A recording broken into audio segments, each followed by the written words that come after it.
Hey everybody, I just wanted to let you know that this episode was recorded on the road. I have a mobile setup, so it sounds different than the typical recording studio in my office. And given that there's going to be a lot of things, kind of ambient sound that I can't get rid of, but my kids did want to be included in the review, so they are. It's a lot of fun. I'm really grateful that they wanted to talk to me about the movie, so I wanted to give you a heads up. But other than that, it's the same fun film realist content you can expect. Let's cue up the intro right now.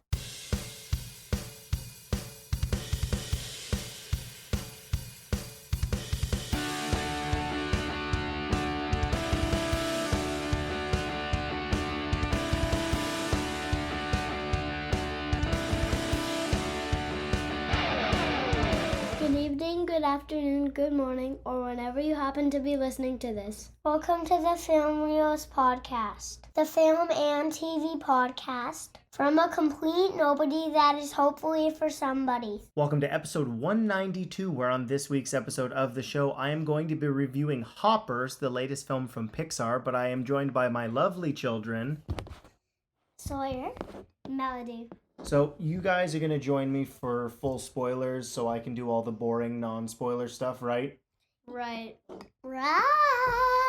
Okay, so I'm going to get into the non-spoiler section of the review, and then they'll be back for full spoilers because Sawyer cannot wait to talk about this. Am I correct? Yes. All right, so time codes will be listed in the description should you want to hop around. So let's get into the non-spoiler section, and then the fun will get started. Sawyer, should we jump into non-spoilers? Yes. All right, let's do that. First, tell me what this is. Okay. We call it hoppers. Hoppers? We use a proprietary mind-casting apparatus to hop or inhabit a lifelike replica. I don't know body what that means. We put this into this. Yes. This into this. This into this. This into this. This into this. One of the touchstones of Pixar films is different things getting emotions, and it's obviously continued through most of their films. Hoppers is a unique film that, ironically, is an incredibly conventional idea, but it is the Pixar studio, Pixar strategies, the characteristics of all of the different artists that work there that make it Pixar films. They're a studio that has set the bar for family animation. I don't like just calling it children's films. If you're a longtime listener of the podcast, you would know that's because these movies are designed to work for everyone. Yes, obviously children are in mind when that comes to the ratings that they're given, but they need to work for adults. Not in the same way that DreamWorks sort of revolutionized children's films in the early 2000s, having adult jokes. Pixar has, for the most part, stayed true to what makes Pixar Pixar. And of course, there have been instances where the studio has made films that don't necessarily meet their own standard. And it's been interesting to see the evaluation of Hoppers in general. It's an original idea that specifically using a surrogate body in terms of the Pixar strategy, because more often than not, Pixar films are films that are more based in the emotional, I don't want to say supernatural, but imaginative capabilities, whether that be something is alive or understanding the sentience behind an object. We're not necessarily told how the toys can be alive or that the fish have emotions. It's more so just about the characters of the film and the message behind it. And Hoppers might be one of the movies that is most blatant with its ideas, but that's not necessarily a criticism. What I really appreciate about this movie is that we get to see more of a representative of someone who exists now, where for a long time, the human portrayal within Pixar films did sort of feel like it was idealistic to growing up in the 50s and the 60s, at least the way in which they were portrayed. And that likely had to do a lot with who were the minds behind those scripts, the early days of Pixar, which were much more of the golden era of sort of when children became to have their own identity. Now we're getting filmmakers, writers, and actors who grew up with Pixar. Toy Story came out over 30 years ago, and now we have a group of creative people who are used to this studio existing. They are not the founders of it. There's a whole new perspective, and you can see that in Hoppers. It's much more meta in the way that it addresses its characters' conversations. There's, I would say, even more so than before, there's an exaggerated nature to which the humans behave because they aren't having to be the stand-in or the basis, the straight man for the jokes. You have the human characters having to fill the screen as opposed to what was for so long inanimate objects that were alive. And in this film, we get something ironically that is similar to a Disney animated film where we have a human being inhabiting an animal.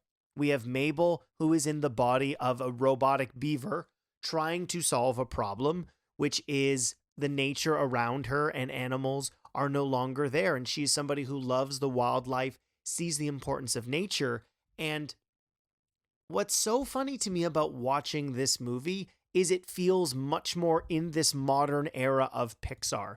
It's been regarded as maybe the funniest Pixar film, and spoilers for spoilers, I talk about that with my own kids. But there's this habit that has clearly happened to the film going audience where we're now expecting to watch these things at home. The visual masterpiece that Pixar and all of these other animation studios are capable of needs to be seen on the big screen. And while I didn't necessarily think Hoppers was one of Pixar's best, it by far superseded my expectations because I'm not going to lie, the trailers weren't really working for me. Don't get me wrong. I love the idea, specifically now where climate change is happening more and more. We're seeing even more extreme examples of extreme weather, whether that be ice storms. If you're a longtime listener of the show, an ice storm took out my power for over a week, and I had to rely on complete mobile instruments to get the podcast out there, as well as flooding, temperatures rising, or on the flip side of that, because of climate change, extreme cold. There's been so many snowstorms recently, and Pixar's evaluation of how to use contemporary information but delivering it through a meaningful story is still present here. Some of my least favorite Pixar films are films like Onward. I wouldn't say Soul is something that is one of their worst, but my expectations for that were so high given how much I loved Inside Out. I would say it's really interesting that Elio and Hoppers really do feel akin to similar mindsets, this idea of loneliness and wanting to find community out there. Domi Shi, who of course worked on Turning Red, which I adored, didn't work on this. Hoppers was directed by Daniel Chong. And Mabel as a main character is somebody that I think a lot of kids will find it easy to relate to. She's somebody whose life has been completely alone and very limiting into where she had community. And this character, watching the trailers, clearly feels passionately about certain things. And we're dealing with, more so than ever, emotional regulation being a substantial, significant part of the conversation around parenting or behavior in social settings. And those elements are present in the movie. It's a very real world film, more than I think any other Pixar films have been to date. And some people might not necessarily enjoy that. There is a balance to be had when you are addressing really contemporary problems in an animated film. There is the possibility that in the near future, it might feel dated. You're not dealing with more grand ideas, trying to deliver messages. Ironically, it always does for me, go back to the Inside Out, but exploring the meaning of the importance of every emotion, and then Inside Out 2 really dealing with the complexity of emotions that you feel as you are growing up through puberty and becoming an adult. And Hoppers is really baked in that idea of the substantial impact of decisions and how it affects those around you, more so in a naturalistic standpoint. What does development and gentrification do? And this movie deals with that. It's very reminiscent to me of films that I, in my own life, grew up with, which remembering things like Fern Gully or The Land Before Time. Not that these are at all similar to Don Bluth films or anything of the mid-90s, but there is something that does feel inherently familiar. I do think the movie is fun. It manages to really nail that emotional gut punch that you would expect from a studio like Pixar. It does feel as if this was an idea that was probably brewing for a long time. I don't necessarily remember when this was said to be in development. It goes back to, it looks like at least 2020, when Daniel Chung had this idea. And I like the idea of exploring something that is easy for kids to understand. That has been one of the best aspects of the storytelling that Pixar has managed to do, which is delivering things that are important messages or ideas that you may not necessarily have in your everyday life. We have Greta Thunberg out there talking about the importance of climate change and protecting the earth. It's the place we live in. We don't really have anywhere else to go. And it doesn't feel as if it's condescending with its message. It's still just fun. I like the characters in this. There's a lot of societal exploration, whether that be the idea of a monarchy or a democracy, which is really funny. If you look at through the clips of this, and it's funny to me seeing retrospectively what is in the trailers that does really tease what a grand world they build out for this movie. It's much more complicated than I would have given it credit for. If you are a fan of Pixar and you enjoy their movies, this is, for me, one of the better original movies that they've made. Obviously, I know people are kind of bummed on the idea that even a studio like Pixar that was just original film after original film is going to be making sequels, and we're getting Toy Story 5 this year. But if this is an opportunity for part of the studio, or at least a portion of the studio, to tell an original story, I'm glad that it's a movie like this, quite frankly. It feels like it has something to say, and I do think that aspect of family-friendly entertainment shouldn't be lost. There are so much junk out there. I saw a trailer, I'm just going to say it, leading up to this movie that was for the next Minions, which I don't think is going to have anything substantially important to offer, but Hoppers does do that. I like Mabel as a main character, and the supporting cast in this film is really funny.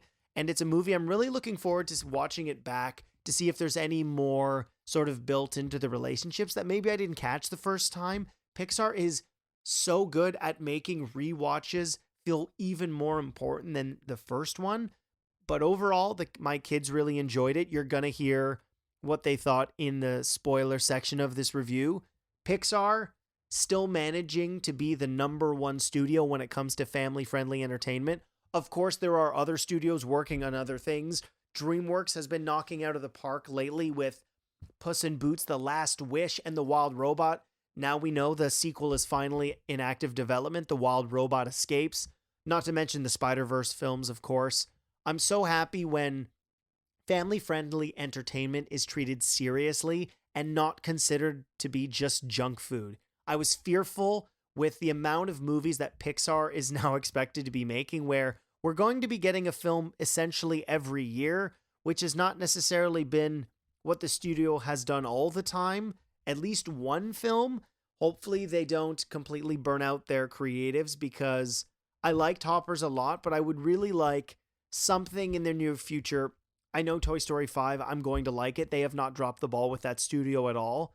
Gato is coming out, and then we're getting more Pixar sequels. I do hope, given the theatrical climate, they're still given the opportunity to see more movies. I know that the box office for this did better than people were suspecting, which is great because it is an original film.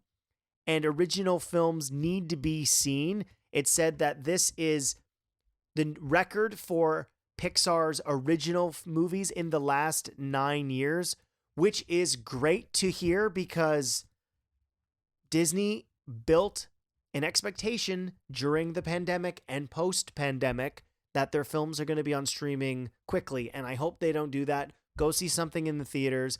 I don't really have any more to say. I'm looking forward to all the listeners hearing what my lovely Film Realist junior critics had to say about the movie. I would recommend it. I love Pixar. I will never not see one of their movies unless they give me a reason to not see the movie. But yeah, it's a win for me, and I'm looking forward to watching it again in the near future. We are your friends, Red Heart. Your life is in danger. You must do exactly as we say, Harry. LOL, I mean Jerry. You know my name? Oh no. Wait, what? Is this about the dam? Are you here for revenge? What do you want? Relax, bro. Just drive to the glade. Cancel your dumb highway, and no one will get hurt. Now, one of the questions I wanted to ask the both of you before we get into spoilers is, I think you've seen every single Pixar film. So your Toy Stories, your Finding Nemos. Where would you say Hoppers is? Do you think it is one of your favorites? Melody, let's start with you. Yes. Sawyer, do you think Hoppers is one of your favorites? My first favorite. Wow. Now, we've just seen it. All four of us went. Mom came too, correct? Yeah. And this was one of the movies that you hadn't even seen the trailer for, but you were excited about the idea. I kept saying groundhog, and it obviously wasn't a groundhog. Sawyer, what kind of animal was Mabel? It was a beaver. It was a beaver. So let's get into your favorite parts. This is full spoilers, so if you listen to the non-spoilers, all of the plot parts are going to be revealed, any twists, because, you know, they're Film Realist junior critics, so we're gonna not pretend that they're gonna hold in the spoilers. Sawyer, we're gonna start with you, and then we'll get to you. Is that okay, Melody? Yeah. Yup. So Sawyer, what was some of your favorite parts of Hoppers? My favorite part was when they were breaking the dam to flood the forest to put out the fire so they didn't wreck the forest. The importance of the glade to Mabel is one of the most important aspects of the film. She's trying to protect this area that her and her grandma visited. I really like that we got to see a grandparent in the story a lot. More often than not, there's a parent who's missing, but in this version, we get to see somebody whose grandparent was really important to them. Melody, did you like the relationship between Mabel and her grandma? Yeah, she wanted to see her every single day because there was this big glade that they went to see together every single day because there was loads of animals and they could see a dam, but eventually it got blown up with TNT. Well, and that's one of the major conflicts is Mabel growing up with her grandma loves nature. I know you two love nature as well. And the big conflict that Mabel has is with the mayor who's trying to build a highway. Now, we all understand that highways are important, but if you're destroying the habitat of wildlife, that's really dangerous.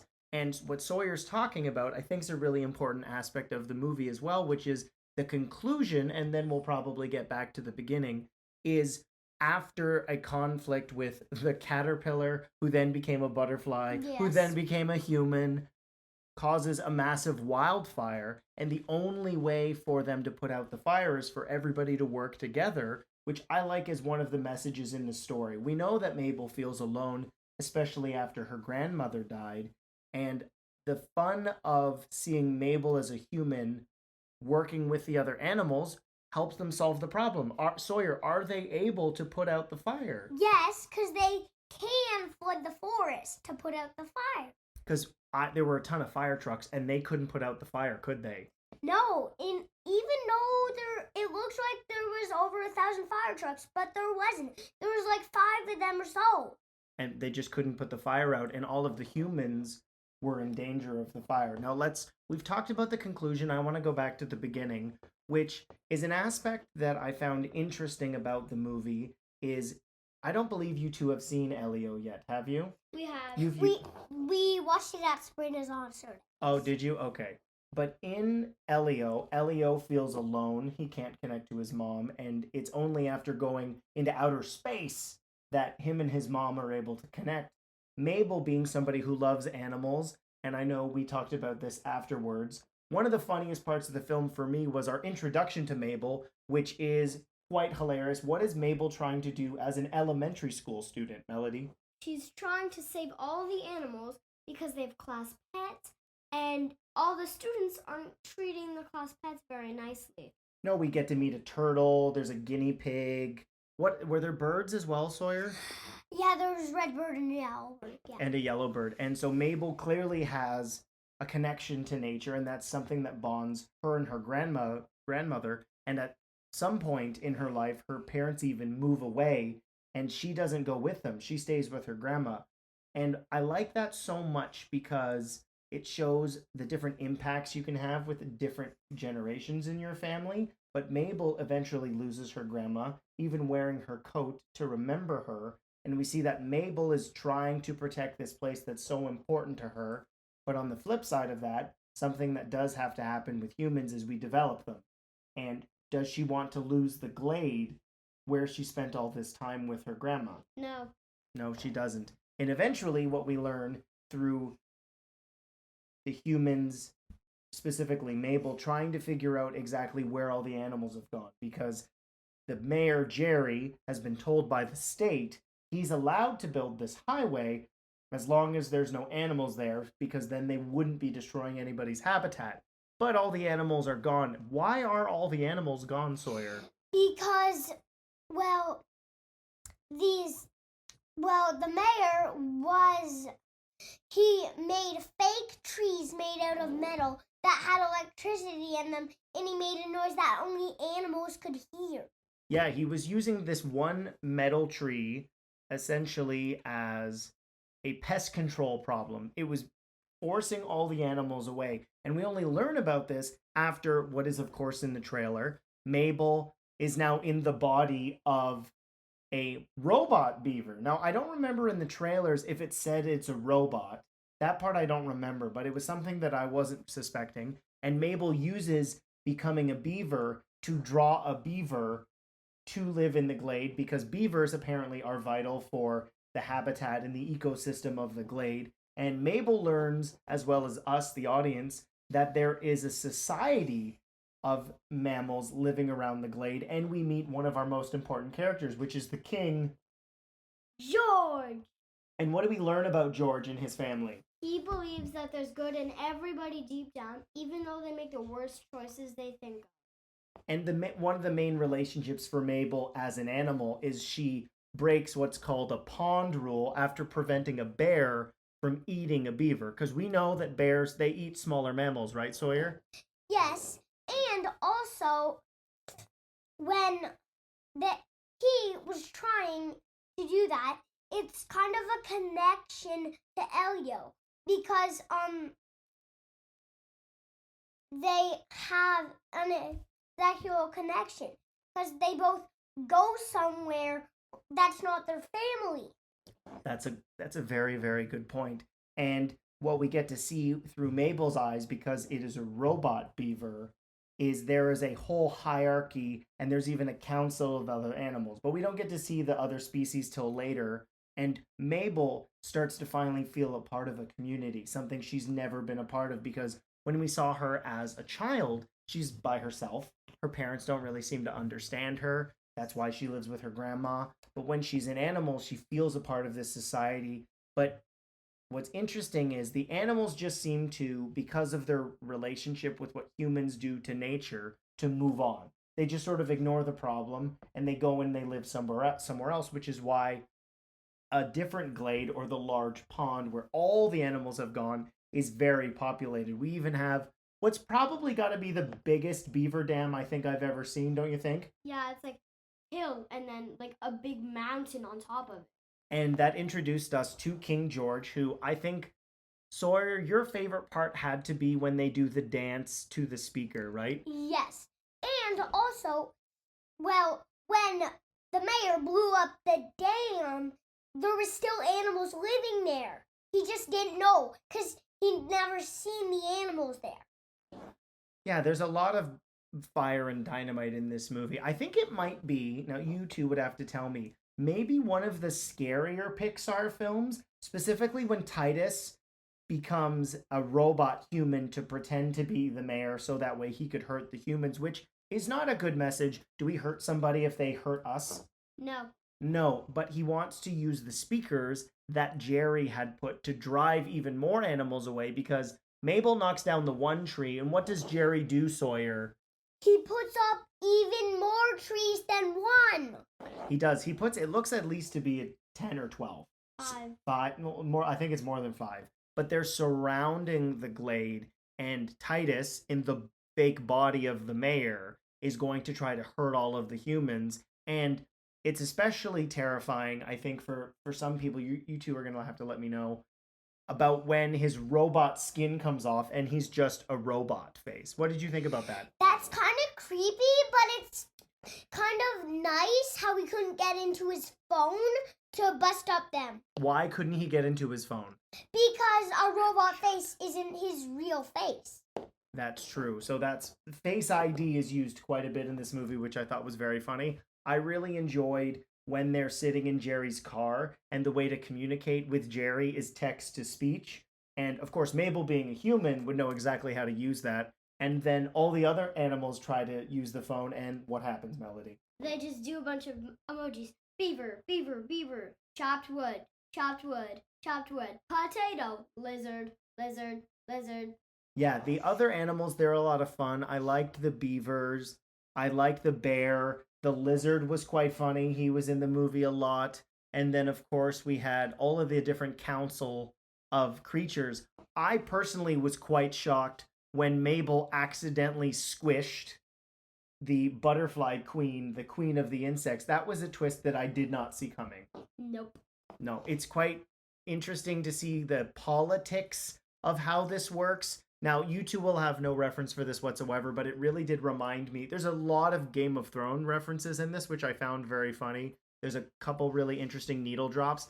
I don't know necessarily if it's the funniest Pixar movie that they've done since Inside Out. Now, I think it would be fascinating for the two of you. We're going to stop and I'm going to pull up a list. And I would like you to tell me what you think is your favorite Pixar movie since Inside Out 1. Are you up for that? Yep. Sora, are you up for that? No. What? Well, we're going to do it anyways. So what's really interesting is Inside Out 1, I can't believe it's 11 years old, and we're now here in 2026 with Hoppers. Now, looking at the list, let's zoom in so it's a little easier to read. We have Inside Out 1, The Good Dinosaur, Finding Dory, Coco, Cars 3, Incredibles 2, Toy Story 4, Onward, Soul, Luca, Turning Red, Lightyear, Elemental, Inside Out 2, and Elio. Now, not including Inside Out 1, Melody, what do you think is your favorite and or the funniest Pixar movie since Inside Out 1? Toy Story 3. Well, Toy Story 3 is, we're going down, so this way, not up. So after Inside Out.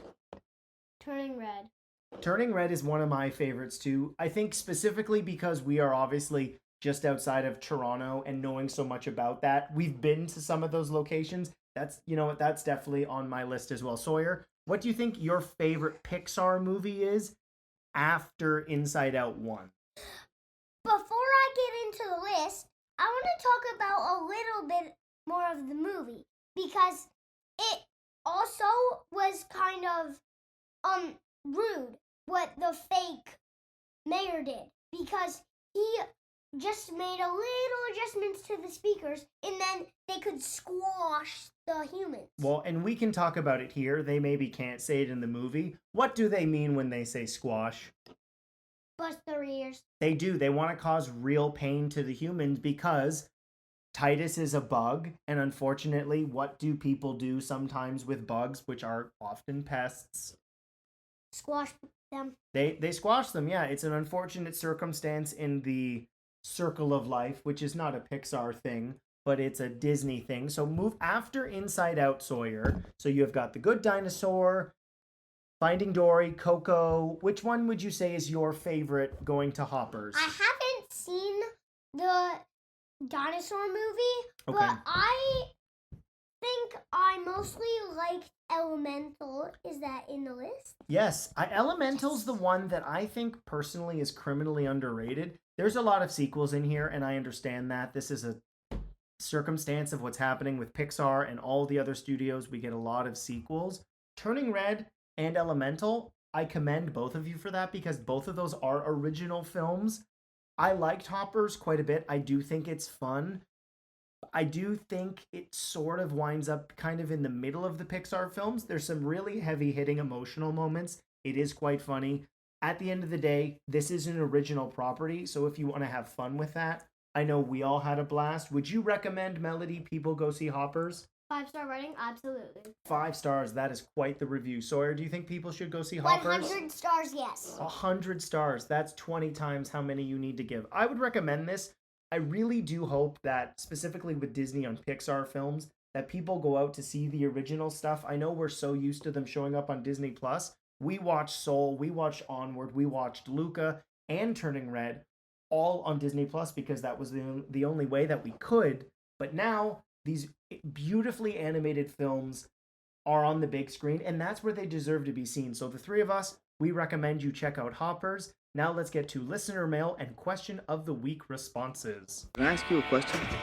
Just fun? There's something I've been meaning to ask you. I ask the questions, you answer the questions. Why do you ask questions to which you already know the answers? Did that count as a question? Yes. Damn it. Last week's question of the week was, what is your favorite Universal monster? Scotty Cameron writes in, so Scream 7 took that terrible voice replicator plot device from Scream 3 and applied it to deepfakes. That's pretty lazy. My favorite Universal monster is probably Count Dracula because he is the king of the vampires. I also love the historical elements to Dracula, being Vlad Dracul, Vlad the Impaler, reincarnated as an undead vampire hell-bent on world domination. But I'll give Frankenstein's monster an honorable mention. Frankenstein was the scientist. Victor Frankenstein was the what? Oh, sorry, Victor Frankenstein, read the book. Yes, of course. Dylan writes in, favorite Universal monster? If I think of just one of the original movies I do really enjoy, it's the Wolfman. I also find it hilarious that rather than biting or clawing, he just thrashes people around for a bit and then throws them on the ground. Absolutely true. I think that's really funny. But of course, it was an element of the time. It's fascinating how much pop culture has used these things because they have no copyright. They are free to use. Dracula, Wolfman, Frankenstein's monster have been in so many things. One of my favorite guilty pleasure movies, I know it is absolutely terrible, is Hugh Jackman's Van Helsing. I just adored getting to see all those monsters together. It's like Monster Squad, directed by Steven Sommers, and it's a really good time, even though it's a very terrible movie. Thank you to everybody who answered the question of the week. Now for this week's question of the week. It's so easy, and I know that it's so easy, but the question is, what anime do you actually want to see in live action? This is inspired by, of course, One Piece Season 2 or One Piece Into the Grand Line. I absolutely loved the first season, having never seen any of the anime, and I'm really looking forward to the second season. It comes out on a Tuesday, so it gives you plenty of time to watch all 8 episodes before listening to my review, which will be next week's. If you haven't yet, please 5-star the podcast on your preferred podcast platform. If you want to go the extra step, subscribe on YouTube where you can see all of my trailer reactions, editorial shorts, and of course the video version of the podcast, which may or may not just be 4 or 5 JPEGs. If you are interested in seeing the podcast in video form, let me know because it is something I am considering doing in the future. If I happen to have the time, it might not be an every week thing. It might be just when there's a special guest, but it is something that I am thinking about, so let me know. Comment below. Did you see Hoppers? Let me know what you thought of the film. Thank you to everybody for listening. My name is Kyle Naranya, and I will see you next time.